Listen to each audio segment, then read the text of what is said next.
Hello, and welcome to the JNCL-NCLIS Language at the Intersection Insights interview series, where we talk with professionals from many fields to hear their perspectives on how multilingualism moves our world. The Joint National Committee for Languages and the National Council for Language and International Studies proudly presents this series with generous sponsorship support from Vista Higher Learning.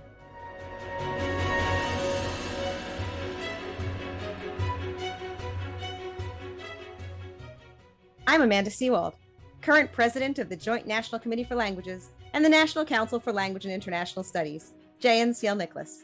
And today we introduce you to Sophia Kianni, an advisor to the UN Youth Advisory Group on Climate Change and the founder of Climate Cardinals, who will help us explore the intersection of language and climate change and how multilingualism moves her world. Hi, my name is Sophia Kianni, and I am the founder and executive director of Climate Cardinals, and my language intersection is language and climate change. Thank you so much, Sophia. So I just want to start by asking you how you use multiple languages in your life and work. So I'm Iranian American, so I speak both Farsi and English. And so at Climate Cardinals, we translate climate information into over 100 languages. So it's very important for us to be multilingual. That's wonderful. And to specifically talk a little bit more about what you do with Climate Cardinals, how do you feel that multilingualism in general and being multilingual and having more than one language available to you has impacted your ability to affect change or engage people in discussions about climate change? Well, for me, my bilingual background is actually what sparked creating my nonprofit because when I was in middle school, I went to Iran, which is my parents' home country. And while I was there, I was struck by the fact that my relatives knew nothing about climate change, despite the fact temperatures in the Middle East are rising more than twice the global average. And I also realized there was a lack of resources available in Farsi, which is Iran's native language. And so I worked to translate climate resources into Farsi with the help of my mom. And so my background was really influential in allowing me to realize that there was a lack of climate resources and education available in languages other than English, which is why I decided to start my nonprofit. It's incredible work, and it's so very important. And I am in awe of all that you've done, and I'm so grateful to you. Speaking of that, I really just want to focus on the generational piece of multilingualism here. You mentioned having your mother involved with helping you and connecting to your own heritage and identity as a part of this. So I guess if you were speaking to other people your age, other people in your generation, and potentially in generations to come, or even the generation just prior to you, what would you say about how important it is to study, preserve, and grow multilingualism, and why? Well, I think that multilingualism is also very connected to culture. I think for me, being able to grow up Iranian American, being able to speak both Farsi and English helped me to really connect and to embrace my Iranian background and to also really connect deeply with my relatives and with my family and to learn more about my history. And so I think it's something that has definitely really benefited me and is something that I continue to cherish. Yeah, that's incredible. And it's so important. And, often I hear when I go to universities and when I've visited universities, I hear a lot about, testing out of language, but I can see where, and one of the things that we work towards as advocates is looking at how even university majors, and as a university student right now, what do you think about the fact that so many majors don't require a component of language proficiency? And maybe you can talk a little bit about where you see that would be important, and yet, which is everywhere, of course, and in every major, but certainly from your perspective, how you would like to see that change. Yeah, so I currently attend Stanford, and at Stanford, taking a language is a requirement if you aren't able to test out. And so I think that for me, it's been really awesome, even though I'm a science, technology, and society major. It's really cool that I've been able to take Farsi classes and to learn how to read and write fluently, which I wasn't able to do before. And I remember at my previous school before I transferred Indiana, I did not have a language requirement. And so I wasn't going to be taking any Farsi classes because I was able to take a different course of study instead. And so I think that definitely having a grounded liberal arts education that emphasizes taking another language and learning more about another culture is something that all students would benefit from, and that I think that that all universities should really emphasize. That's fantastic. And even, taking that a step further, we know that some universities now, even in like engineering majors, and I'm glad you mentioned that you're a science and technology major, that is a component of the major requirement, not even just the basic requirements, that, taking classes in Farsi that would be about climate, or offering a class in Farsi that would be about climate would be incredible for you to be able to do. Maybe you can just talk about where you see that could benefit our society if more professional people came out with degrees that also connected to that language proficiency. Well, I mean, I think about issues like the fact that while 75% of the world doesn't speak English, 80% of scientific literature is only available in English.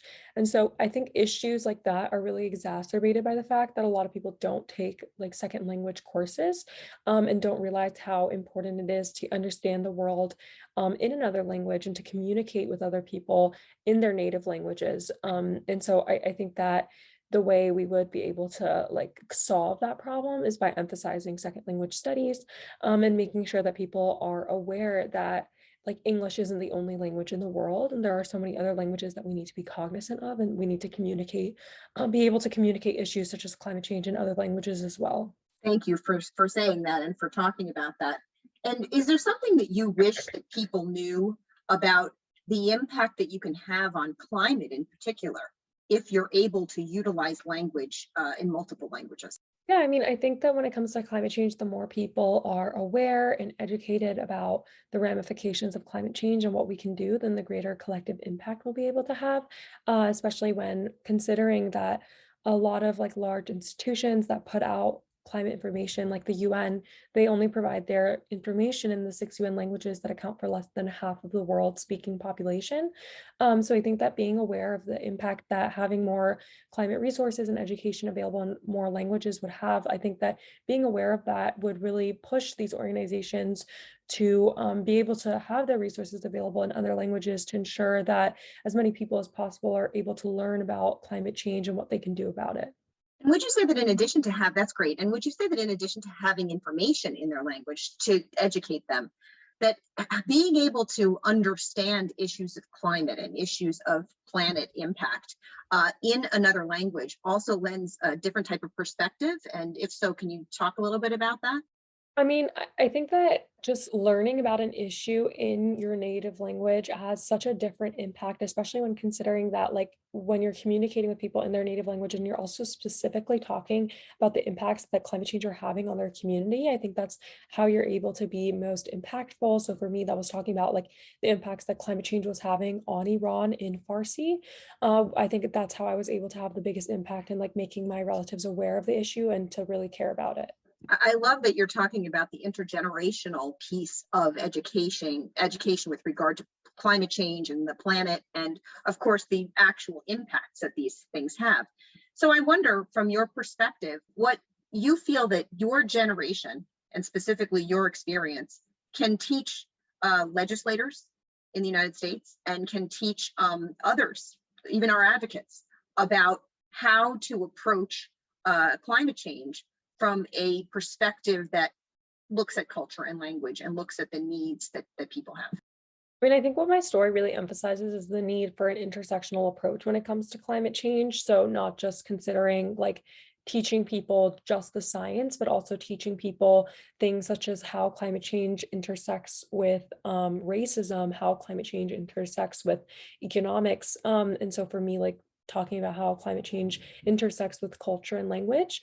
I think that like the general applicable lesson here is that like we need to be looking at climate change through a multifaceted lens and considering lots of implications.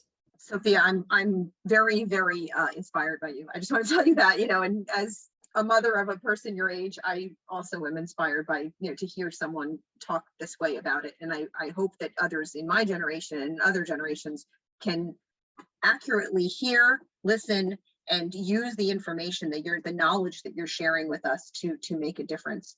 So I want to just ask you how you feel our efforts in facing climate change would be different if we had more of a multilingual society here, specifically in the United States.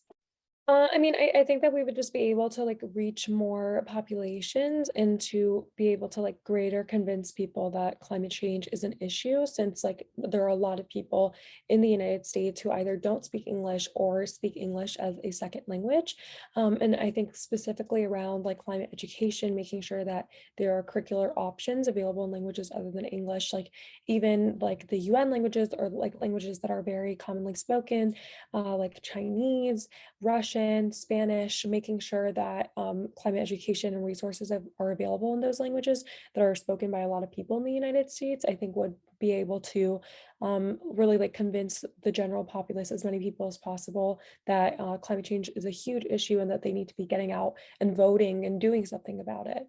Phenomenal, phenomenal. Sophia, is there anything else that I haven't asked you that you want to make sure you share, both about your story, anything to do with language, and also anything to do with Climate Cardinals or your specific work that you want to share? Um, no, I think that those were really thoughtful questions. So I think I was able to communicate everything I wanted. It's fantastic. Let's keep the work going. Thank you so much, Sophia. We'll talk to you very soon.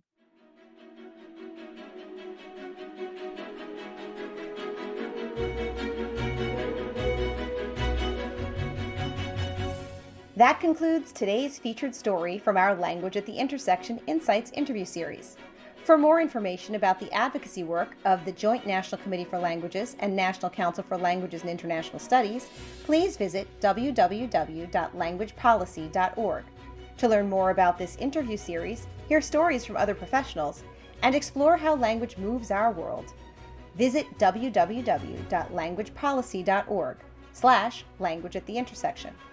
Thank you to our interviewees for sharing their stories. Thank you to our series sponsors, Vista Higher Learning.